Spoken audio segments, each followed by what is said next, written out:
بسم اللہ الرحمن الرحیم۔ حضرت شاہ ابو الحسن خرقانی رحمۃ اللہ علیہ کے صبر کا واقعہ۔ ایک مخلص صادق اور سچے مرید نے حضرت شاہ ابو الحسن خرقانی رحمۃ اللہ علیہ کی زیارت کے لیے تالقان سے خارقان تک دور دراز کا سفر کیا، اور سفر کے دوران مختلف پہاڑوں اور وادیوں سے گزرا ہوا واقعی طلب اور محبت سب کچھ کراتی ہے۔ اس آدمی کے دل میں محبت کی ایک تڑپ تھی جو اس طویل سفر کی مشقتوں کو جھیلنے پر مجبور کر رہی تھی۔ بہرحال وہ شخص صعوبت مشقت اٹھاتے ہوئے کسی طرح خارقان پہنچے، اور پوچھتے پوچھتے حضرت شاہ ابو الحسن خرقانی رحمۃ اللہ علیہ کے مکان پر حاضر ہو کر دستک دی۔ حضرت شاہ صاحب رحمۃ اللہ علیہ گھر پر موجود نہ تھے، ایندھن کے لیے لکڑی لینے جنگل تشریف لے گئے تھے۔ اندر سے شاہ صاحب کی اہلیہ نے پوچھا، کون ہے؟ عرض کیا کہ مسافر ہوں اور دور دراز کا سفر کر کے حضرت شاہ صاحب کی زیارت کو حاضر ہوا ہوں۔ اہلیہ نہایت بدمزاج اور سخت غصے والی تھی۔ حضرت شاہ صاحب سے اکثر لڑا کرتی تھی۔ مسافر کے اس اظہار عقیدت پر بہت غضبناک ہوئی اور کہا کہ ارے فلانے، کیا تجھ کو دنیا میں کوئی اور کام نہ تھا کہ اس قدر طویل سفر کی تکلیفیں فضول برداشت کی؟ اور بہت برا بھلا کہا۔ اس شخص نے حضرت شیخ کی اہلیہ کی زبان سے جب یہ بدتمیزی کی باتیں سنی تاب نہ لا سکا، اور کہا کہ اگر حضرت شیخ سے تمہاری بیوی ہونے کا تعلق نہ ہوتا تو ابھی تمہارے جسم کو پارا پارا کر دیتا، لیکن اتنے بڑے سلطان العارفین کی اہلیہ ہو، اس لیے میں کوئی گستاخی نہیں کر سکتا۔ یہ کہہ کر پھر محلے کے لوگوں سے دریافت کیا کہ حضرت کہاں تشریف لے گئے ہیں۔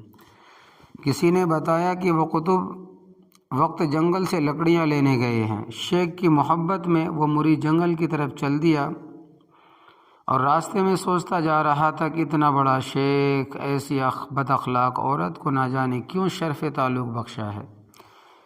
اسی شش و پنج میں مبتلا تھا، کیا دیکھتا ہے کہ سامنے سے ایک شخص شیر کی پشت پر سوار چلا آ رہا ہے، اور لکڑیوں کا گٹھر بھی شیر کی پشت پر رکھا ہوا ہے۔ یہی قطب وقت سلطان معرفت شاہ ابو الحسن خرقانی رحمۃ اللہ علیہ تھے۔ حضرت شاہ صاحب رحمۃ اللہ علیہ نے اس مرید کو دیکھا تو آپ ہنس پڑے اور سمجھ گئے کہ اہلیہ کی سخت باتیں سن کر یہ پریشان اور فکر مند ہے۔ آپ نے مرید سے ارشاد فرمایا کہ اس بیوقوف عورت کی اور اسی طرح کی سینکڑوں تکلیفیں برداشت کرتا ہوں، اور یہ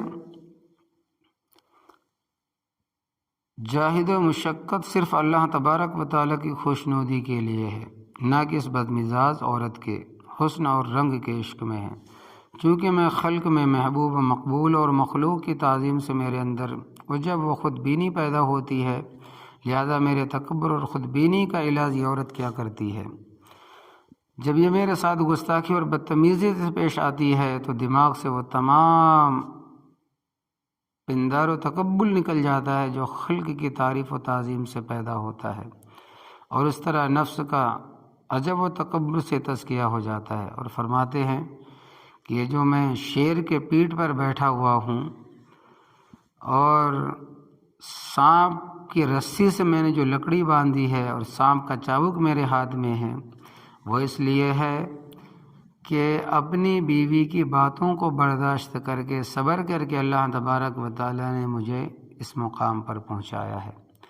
تو اس واقعے سے ہمیں یہ سبق حاصل ہوتا ہے کہ غیر اختیاری طور پر اگر کوئی مصیبت یا تکلیف لاحق ہو جائے تو گھبرانا نہیں چاہیے، کیونکہ اس تکلیف و صدمہ پر جو نعمت حق تعالیٰ کی طرف سے عطا ہوگی وہ اس تکلیف سے بدرجہ بہتر ہوگی، اور کبھی یہ چھوٹی بلا کسی بڑی بلا سے نجات کا ذریعہ ہوتی ہے، جیسا کہ اس حکایت سے معلوم ہوا کہ اہلیہ کی بدمزاجی تکبر جیسی مہلک بلا سے نجات کا ذریعہ ہو گئی۔ البتہ تکلیف و مصیبت طلب نہیں کرنی چاہیے، بلکہ عافیت کی درخواست کرتا رہے، اے اللہ ہم ضعیف ہے، برداشت کی طاقت نہیں ہے، آپ سے عافیت کا سوال کرتا ہوں۔ مانگے تو عافیت ہی، پھر جس حال میں اللہ تبارک و تعالیٰ رکھے راضی رہے، اور مصیبت دور ہونے کی تضرع اور عاجزی کے ساتھ دعا کرتا رہے۔